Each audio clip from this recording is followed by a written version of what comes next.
Shalom saudara. Apa kabar pagi ini? Luar biasa ya, kita semua semangat. Ya, kita sudah memasuki bulan September. Ya, nggak terasa ya, sebentar lagi Natal. Ya, 3 bulan lagi Natal. Ya. Tetapi kita bersyukur bahwa sampai dengan September kasih Tuhan itu nyata. Ya. Dan kita patut mensyukuri itu setiap hari ya, karena tanpa kasih Tuhan, tanpa penyertaan Tuhan, mustahil kita bisa menjalani hidup dengan benar dan baik ya. Baik, puji Tuhan saudara. Pagi ini saya mau berbicara tentang satu teks di dalam Injil Markus. Mari kita buka Alkitab kita di dalam Injil Markus. Markus pasal 4 ayat 35 sampai 41 ya. Markus pasal 4 ayat 35 sampai 41. Kita akan baca ini, saudara-saudara. Saya akan baca langsung. Saudara coba perhatikan di Alkitab saudara masing-masing. Markus pasal 4 ayat 35 sampai 41. Angin ribut diredakan ya. Pada hari itu, waktu hari sudah petang, Yesus berkata kepada mereka, "Marilah kita bertolak ke seberang." Mereka meninggalkan orang banyak itu lalu bertolak dan membawa Yesus beserta dengan mereka dalam perahu, di mana Yesus telah duduk dan perahu-perahu lain juga menyertai Dia. Lalu mengamuklah taufan yang sangat dahsyat dan ombak menyembur masuk ke dalam perahu sehingga perahu itu mulai penuh dengan air. Pada waktu itu Yesus sedang tidur di buritan di sebuah tilam. Maka murid-muridnya membangunkan Dia dan berkata kepadanya, "Guru, engkau tidak peduli kalau kita binasa?" Ia pun bangun, menghardik angin itu dan berkata kepada danau itu, "Diam, tenanglah." Lalu angin itu reda dan danau itu menjadi teduh sekali. Lalu Ia berkata kepada mereka, "Mengapa kamu begitu takut? Mengapa kamu tidak percaya?" Mereka menjadi sangat takut dan berkata kepada seorang kepada yang lain, "Siapa gerangan orang ini sehingga angin dan danau pun taat kepadanya?"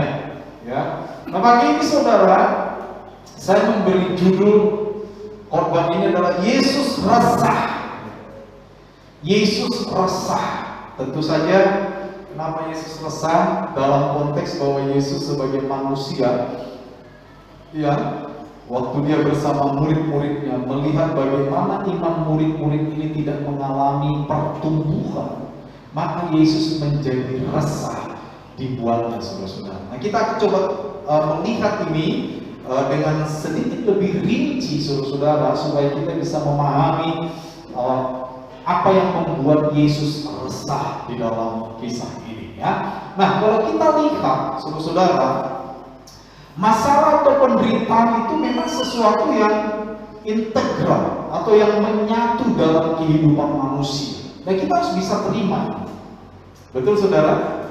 Walaupun kita menjadi orang Kristen, walaupun kita sudah percaya kepada Yesus, menyerahkan hidup kita sepenuhnya kepada Yesus, tapi selama kita hidup di dalam dunia, maka masalah atau penderitaan itu akan menjadi sesuatu atau bagian yang integral, yang menyatu dengan kehidupan kita sebagai manusia, saudara. Nah, masalah itu dialami oleh semua orang. Mereka yang belum mengenal Yesus, mereka yang sudah mengenal Yesus, kita semua mengalami masalah. Tetapi perlu kita ketahui bahwa bagi Tuhan Yesus, yang terpenting dari sebuah masalah bukanlah masalah itu sendiri sebenarnya, tetapi bagaimana orang-orang percaya memberikan respons terkait dengan masalah yang kita alami. Makanya saya sepakat dengan beberapa pikiran yang kira-kira kalau disimpulkan tuh berbunyinya begini. Ya. Yang membuat masalah kita besar atau kecil itu bukan bentuk masalahnya, bukan. Ya. Yang membuat masalah itu menjadi besar atau tetap sebagai masalah yang kecil itu adalah responsnya terhadap masalah. Ada orang yang telinganya baru berair udah boboh sudah. Ya. Udah boboh. Waduh, kenapa telinga saya ya? Padahal cuma memasukkan air waktu mandi. Ya, itu menjadi besar bagi dia saudara. Ya. Ada orang yang mungkin bagi manusia lain masalah cukup besar, tetapi dia anteng, tenang, saudara. Jadi masalah itu tidak menjadi besar, tetap kecil bagi dia. Jadi saudara-saudara, sekali lagi, bagi Yesus yang terpenting dari sebuah masalah seharusnya bukan masalah itu sendiri, bukan bentuk dari masalah itu, tetapi bagaimana kita merespon masalah itu yang terpenting. Ya, nah selanjutnya, saudara, Tuhan Yesus mengharapkan setiap orang percaya mengalami pertumbuhan iman terkait masalah yang dihadapi mereka. Jadi kalau saudara dan saya menghadapi atau sedang berhadapan dengan satu masalah, itu sebenarnya tidak semata kita hanya menyelesaikan masalah itu, tetapi bagi Tuhan, Dia ingin kita bertumbuh melalui masalah yang kita hadapi. Amin, saudara. Bertumbuh semakin dewasa, ya. Bertumbuh semakin mengenal Allah. Kalau kita semakin mengenal Allah, diharapkan kita semakin mencintai Tuhan. Ya. Jadi jangan semakin mengenal Allah, semakin tidak cinta Tuhan. Bukan itu tujuan atau goal yang ingin dicapai. Jadi ketika kita mengalami masalah, Yesus ingin kita bertumbuh karena kita mengalami masalah. Itu sebabnya Tuhan selalu mengizinkan masalah terjadi di dalam hidup kita. Karena melalui masalah seharusnya kita mengalami pertumbuhan Tuhan.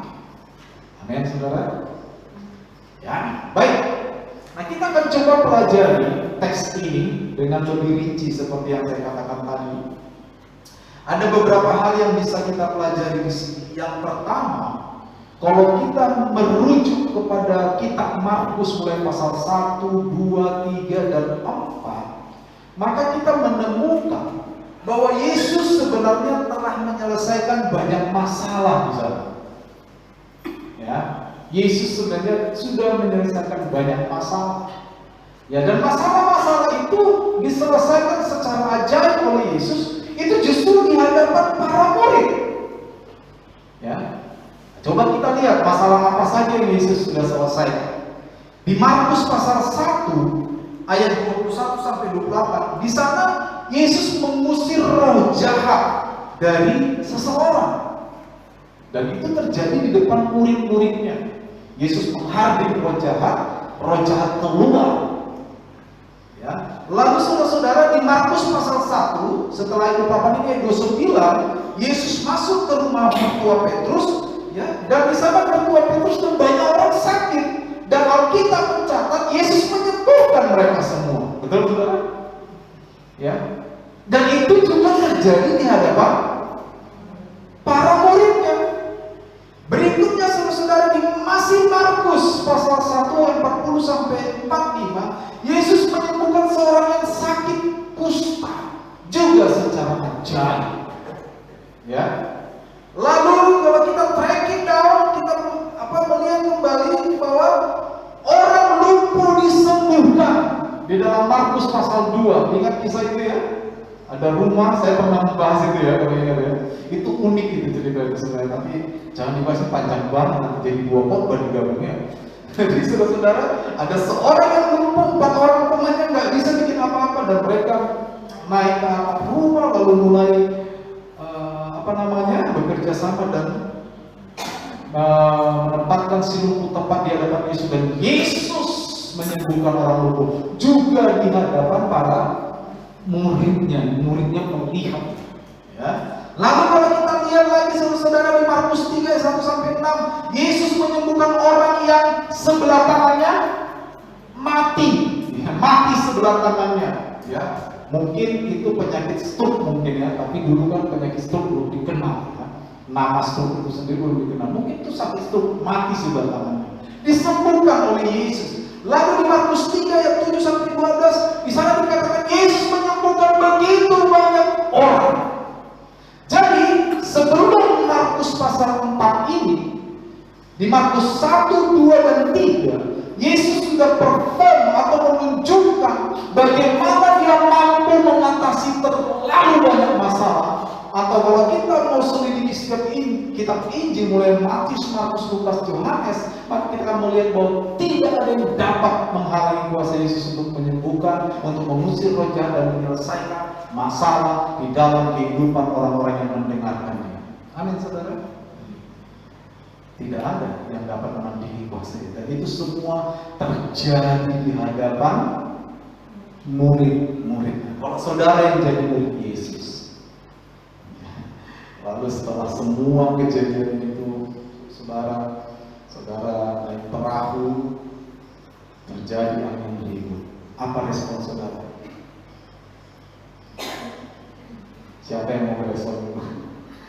Ini saudara sudah menyaksikan itu banyak mujizat Yesus. Apa respon saudara? Tetap takut ya? Di sana ada Yesus sedang tidur di buritan perahu. Ya. Nah, kita lihat yang kedua. Sekarang giliran muridnya yang bermasalah. Makanya saudara, ini sebenarnya apa ya? Cerminan hidup orang percaya. Seringkali kita menghadapi orang yang bermasalah dan kita berhasil meneduhkan mereka, betul tak? Ya, sabar bro. Masalah boleh datang sedikit nanti. Semangat kawan, ya kan? Apalagi di WA kita punya stiker-stiker yang badannya kurus kayak tulang tinggal mengkotak. Semangat kawan, kan? Tapi begitu masalah datang menimpa kita, dan masalah itu persis sama dengan masalah orang lain yang kita sering nasihati dia. Seringkali, dan kita harus jujur, seringkali nasihat-nasihat kita tidak berlaku untuk diri kita. Ini harus kita evaluasi diri kita. Nah, inilah enaknya menjadi murid Tuhan, saudara. Ya, kalau saudara sudah bisa mentertawakan dirimu sendiri, engkau betul murid Tuhan. Saya sering mentertawakan diri saya sendiri, tapi nggak di depan orang. Kadang-kadang saya merenung, kok saya bisa gini? Padahal saya nasihatnya gini, saya ketawain diri saya. Tapi bukan sekedar ketawain, tapi berjanji untuk berubah. Jadi orang yang bisa menertawakan dirinya sendiri, itu orang yang bakal maju. Sering-seringlah tertawakan dirimu bahwa kau mendapati bahwa perkataanmu tidak sesuai dengan tindakan. Tetapi jangan cuma tertawa, harus berlanjut kepada berubah. Ya? Nah, sekarang para murid yang menghadapi masalah, dikatakan saudara mulai ayat 38 di sini dikatakan, pada waktu itu Yesus sedang tidur di buritan. Ayat 37, lalu mengamuklah tofan yang sangat dahsyat, ombak menyembur masuk ke perahu mereka, sehingga perahu itu mulai penuh dengan air.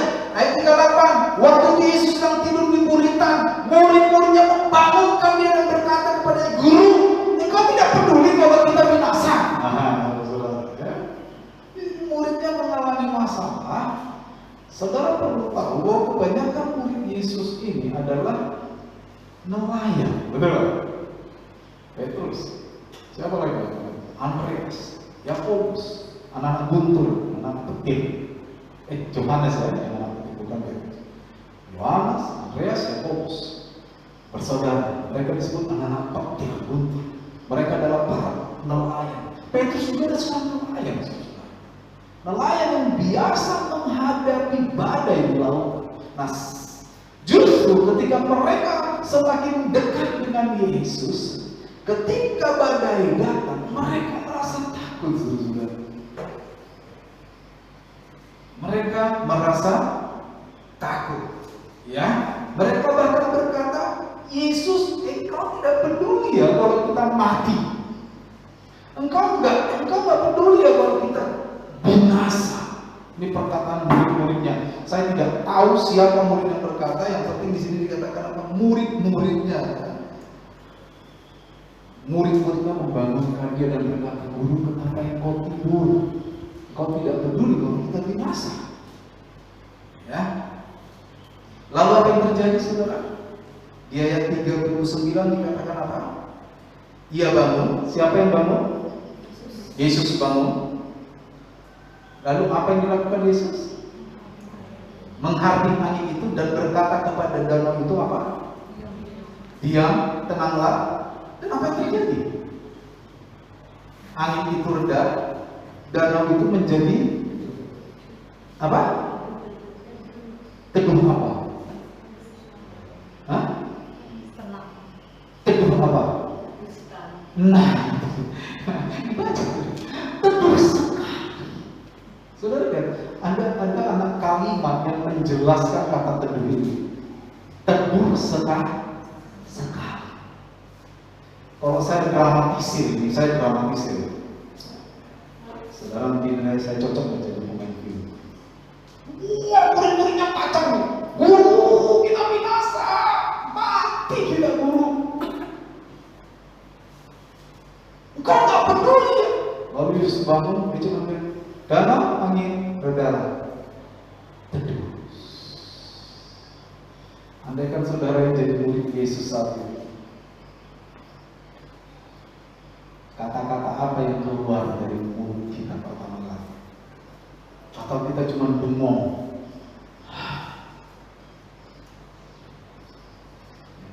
Apa yang bisa kita pelajari di sini? Bagi Yesus, meredakan angin ribut itu mah kecil. Betul? Betul? Saudara percaya nggak bahwa Yesus meredakan angin ribut itu kecil? Ode, kata orang Sumbawa, betul lah. Itu mah ode. Betul ya, ode ya? Iya. Itu mah kecil, masalah ode. Ya, kecil. Dan itu melawan hukum alam loh. Belum ada teknologi sampai hari ini yang bisa meredakan angin ribut di danau itu, belum ada. Dan Yesus bisa melakukan itu hanya dengan sekali hardik. Saudara bisa menangkap enggak tensi apa yang turun naik di dalam kisah ini? Murid-murid menyaksikan Yesus melakukan mukjizat mulai dari pasal 1, pasal 2, pasal 3 di depan mata mereka. Di pasal 4, giliran mereka yang bermasalah. Ketika giliran murid-murid bermasalah, mereka menjadi kacau, mereka menjadi panik, mereka tidak terkontrol sehingga keluar kata-kata bahkan yang tidak pantas. Guru, engkau tak peduli ya kalau kita mati. Di tengah-tengah kepanikan yang luar biasa ini, Yesus cuma bilang, dalam diam dan tenanglah. Saudara lihat tensi yang turun naik di sini, ya, ketegangan yang seharusnya tidak perlu terjadi. Pengalaman tidak membuahkan pengalaman bersama Yesus tidak membuahkan pertumbuhan rohani. Itu yang terjadi kan di dalam kisah ini kan. Rupanya pengalaman para murid di pasal 1, 2, dan 3 itu tidak serta-merta berdampak kepada pertumbuhan rohani mereka. Makanya saudara-saudara, ya, kita boleh mengalami mukjizat, kita boleh punya pengalaman yang banyak dengan Tuhan. Tapi ingat, jika kau tidak merespon dengan benar, maka pengalamanmu tidak akan pernah berguna bagi pertumbuhan imanmu. Saya sudah melihat banyak orang disembuhkan secara ajaib. Saya sudah pernah cerita kepada saudara, dulu di kaum muda kami di Medan ada seorang remaja putri yang sakit. Lalu dia berkata, Tuhan, kalau Engkau menyembuhkan aku menjadi seorang hamba-Mu, dan dia sembuh. Di mana dia sekarang? Dia tidak menjadi hamba Tuhan. Bahkan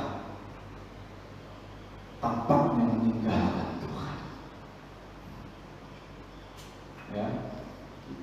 Ketika kita hadir di sebuah KKR besar, ada orang lumpuh berjalan, puji Tuhan.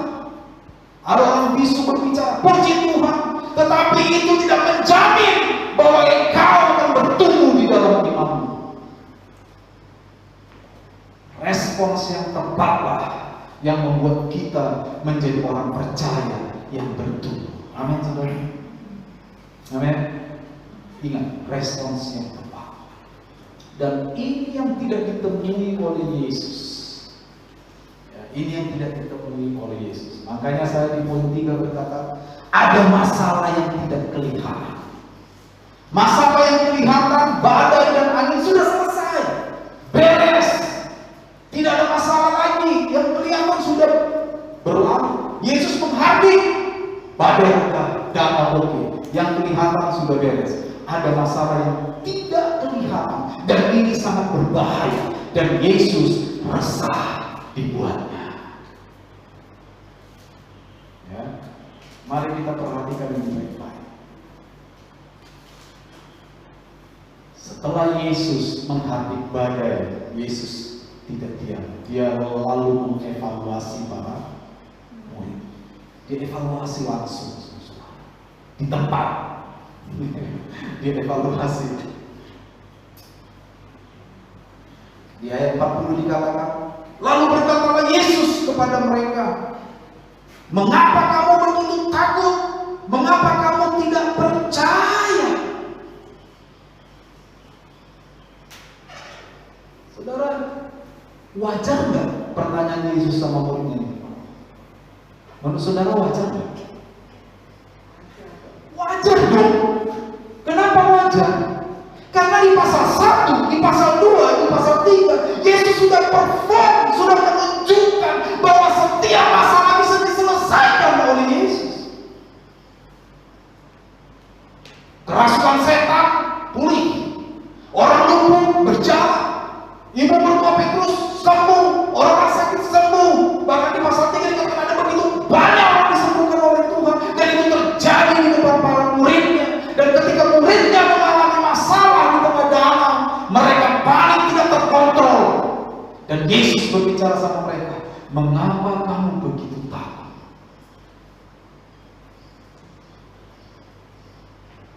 Mengapa kamu tidak percaya?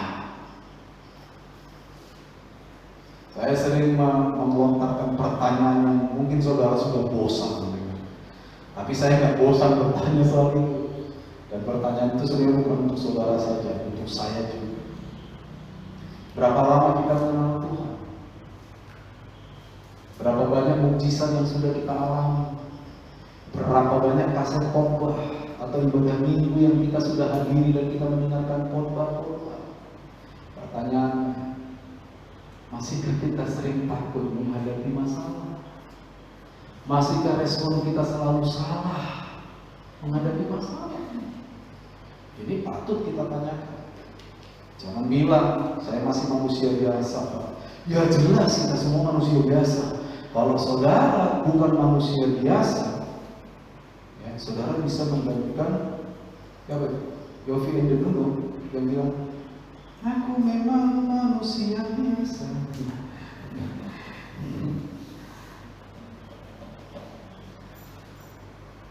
Kita semua manusia biasa secara fisik, tetapi kita seharusnya menjadi luar biasa terkait dengan iman kita. Amin? Amin? Kita harus luar biasa. Jangan bilang saya masih manusia biasa, Pak. Ya, saya juga manusia biasa. Kita semua manusia biasa secara fisik, tetapi terkait iman, mari kita bertumbuh. Sepakat? Sepakat ya? Jangan nanti kita udah jadi Kristen 30 tahun, ya kita masih begitu aja. Jangan, justru rugi di kita. Rugi. Ya. Jangan, saudara ya. Yesus resah.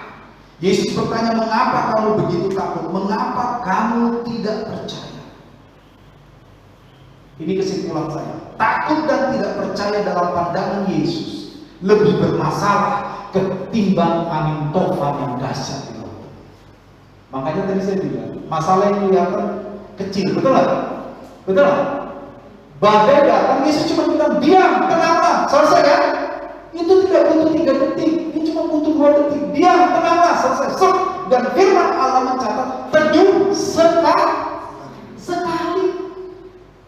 Teduh sekali. Kecil. Sakit penyakit bagi Yesus kecil-kecil.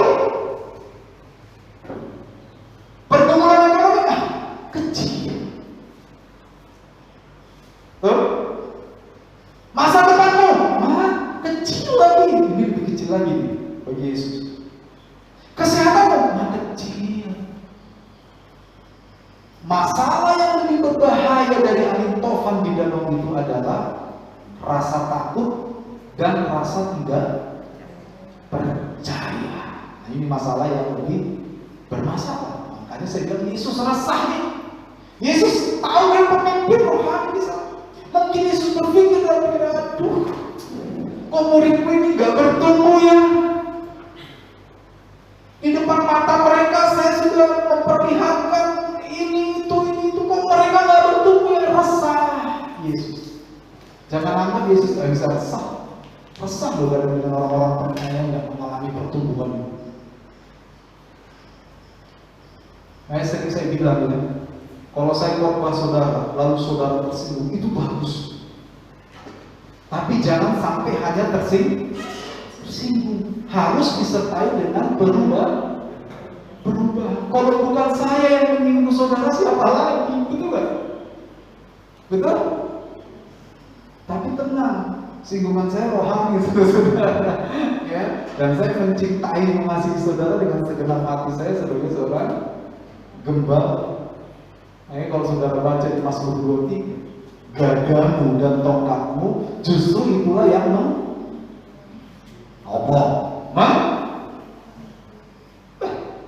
tak baca Alkitab saudara ini. Mazmur 23, gagahmu dan tongkatmu itulah yang apa? Tahu gajah ya? Gajah tahu kan? Kalau saudara dulu sering nonton film Mahabharata itu, Mahabharata ada gajah itu yang besar begini dipegang sama Hanuman, ya. Gajah itu, tongkat, itulah yang mencambuk. Salah. Itulah yang menghibur aku. Justru menghibur loh. Saudara tahu bahwa gembala dulu punya gagah dan tongkat. Itu gagah untuk mukul domba loh. Kalau dombanya miring-miring. Domba itu kan biasanya domba itu satu kerumunan. Itu mereka jalan seperti kami itu, berbaris teratur. Tapi ada aja kadang domba entah kenapa dia dipengaruhi teman belakangnya mungkin dia miring. Biasanya itu dipukul sama gembala. Atau kalau domba misalnya mau masuk jurang, maka tongkat, pengait tongkat itulah yang dipakai oleh gembala untuk menarik lehernya. Dan saudara bisa pastikan bahwa domba yang dipukul dan ditarik lehernya itu pasti bunyi karena kesakitan, betul? Tetapi bagi pemazmur Daud itu dipandang sebagai sesuatu yang menghibur. Kenapa menghibur? Karena walaupun sakit kena pukul, walaupun sakit kena tarik di leher, dia akhirnya tidak binasa. Nah, saudara boleh tuh melihat pola pikir Daud seperti itu. Daud menulis Mazmur 23 itu justru nanti di masa tuanya, ketika dia mengingat kembali bagaimana Allah membimbing dia, mulai dari gembala kecil menjadi raja dan terus sampai masa tuanya. Dan dia simpulkan, Tuhan adalah gembala yang baik.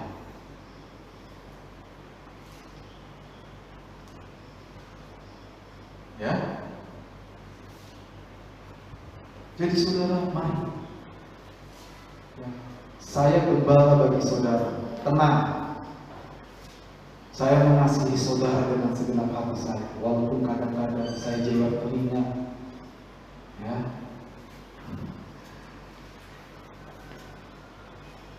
Karena itu tugas saya sebagai gembala untuk menuntun kita mereka mengalami yang namanya pertumbuhan. Haleluya. Ya.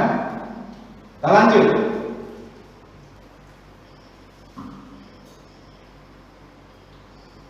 Taufan yang dahsyat merupakan masalah yang tampak jelas, dan itu mudah dihentikan oleh Yesus. Namun bagaimana dengan ketakutan dan ketidakpercayaan yang tersembunyi jauh di dalam hati orang percaya? Ini yang harus kita berurusan dengannya. Kita bisa hadir di kursi-kursi gereja, kita bisa hadir di kursi-kursi persekutuan doa. Masalahnya, apakah kita bisa pastikan di hadapan Tuhan bahwa kita adalah orang yang bertumbuh secara rohani? Ini penting diselidiki.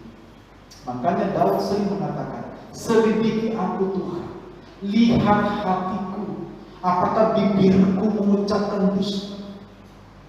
Itu kan Mazmur Daud, doa di malam hari, doa di pagi hari. Nanti saudara baca tuh Mazmur pasal 4, pasal 5, itu bunyinya itu seperti itu, selidiki aku.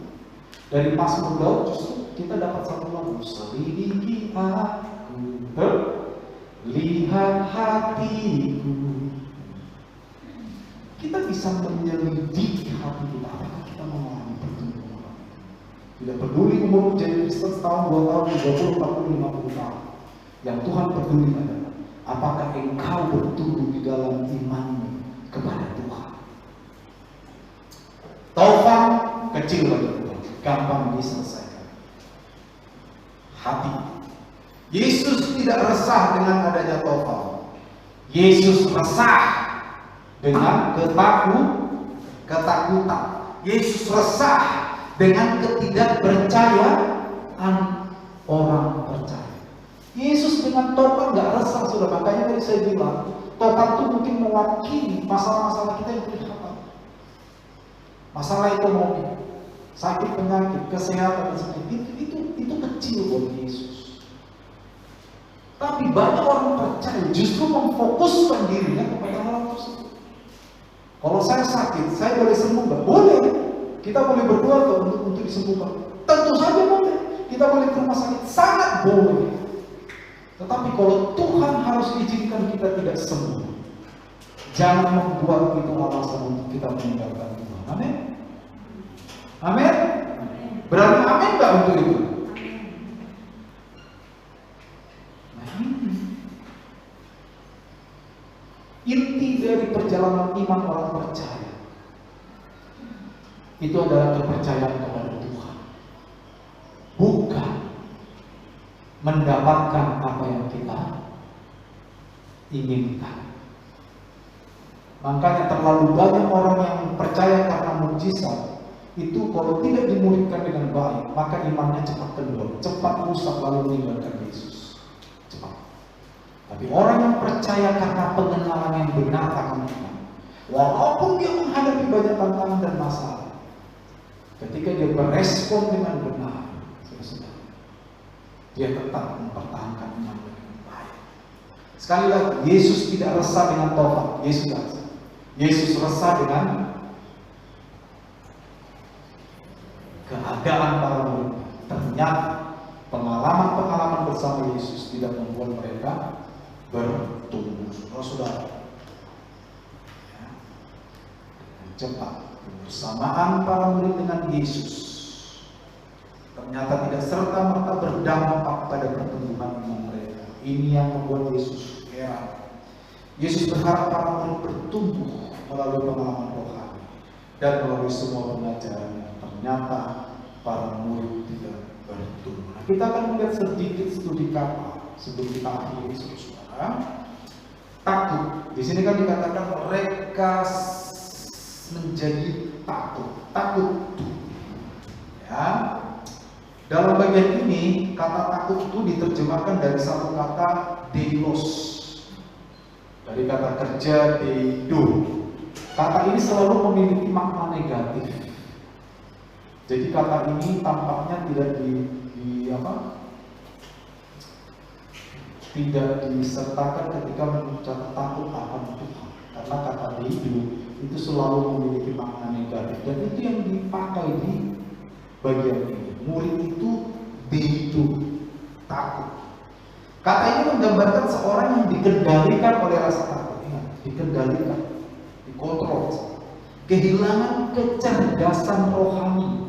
Makanya kalau saudara perhatikan, kalau saya berdoa, saya selalu minta Tuhan berikan kepada kami kecerdasan rohani. Penting. Orang yang cerdas matematika belum tentu cerdas rohani. Stephen Hawking cerdas matematika, fisika, ilmu pasti, dia tidak percaya dengan Tuhan. Ya. Jadi minta kecerdasan rohani. Orang yang takut Deidu ini, mereka kehilangan kecerdasan rohani. Dari mana kita mendapatkan kecerdasan rohani? Yang pertama, pengalaman-pengalaman kita bersama dengan Tuhan seharusnya membuat kita cerdas secara rohani. Amin. Pengajaran-pengajaran yang kita terima di gereja, di dalam khotbah, seharusnya membuat kita cerdas secara rohani. Ya.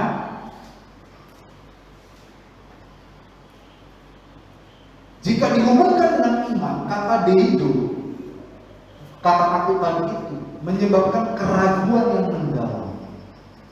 Imannya ragu. Bukan tidak ada iman, tapi imannya nggak berfungsi. Itu artinya takut. Nah, dalam konteks ini, para murid kehilangan atau para murid mengalami keraguan yang sangat mendalam terhadap kuasa dan kemampuan Yesus. Nah, ini yang berbahaya. Kalau kita orang percaya sudah mengalami keraguan yang mendalam terhadap kuasa dan kasih kemuliaan Tuhan Yesus, itu akan menuntun kita kepada hal-hal yang tidak menyenangkan. Dan ini membuat Yesus heran. Sekian lama para murid mengikuti Yesus, menyaksikan begitu banyak manifestasi kuasa Yesus, berada langsung di bawah pengajaran Yesus. Seharusnya mereka dikendalikan oleh iman. Malah sebaliknya, mereka kehilangan iman.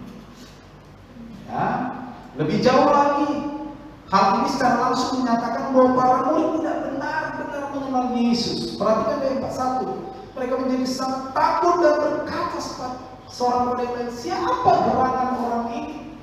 Berarti ada bagian yang paling penting yang selama ini tidak dikenal oleh para muridnya tentang Yesus. Jika dikaitkan dengan pernyataan Yesus yang kedua, apakah kalian belum juga memiliki iman?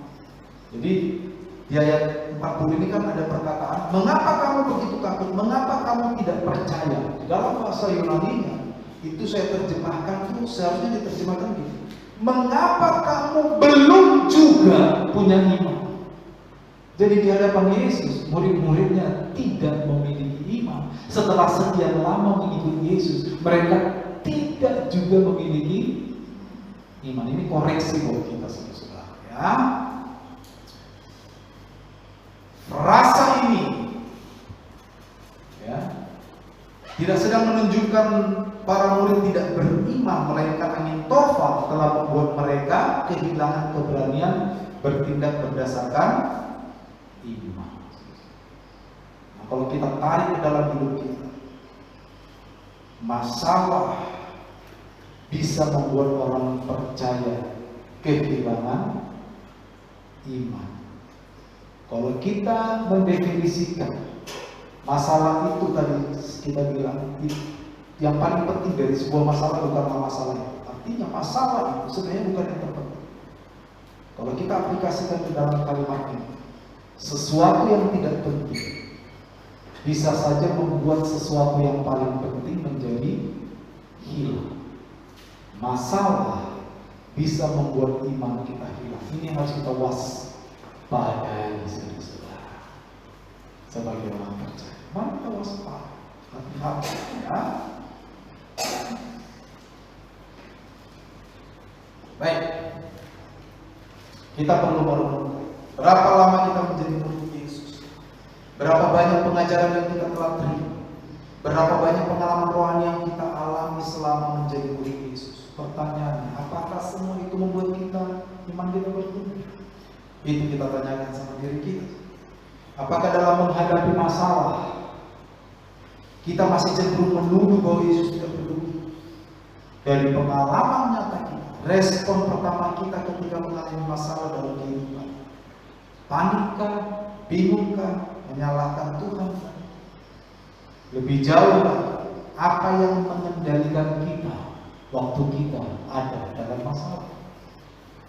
Apakah rasa takut atau iman kepada Yesus? Pertanyaan-pertanyaan ini perlu kita ajukan untuk mengevaluasi diri kita sendiri. Ingat ya, saudara tidak perlu mengevaluasi orang lain. Mari kita evaluasi diri kita sendiri terkait kebenaran yang tadi. Apakah kita percaya kepada Allah yang memberikan pertolongan tetap pada waktu sambil kita dengan rajin melakukan apa yang menjadi bagian kita?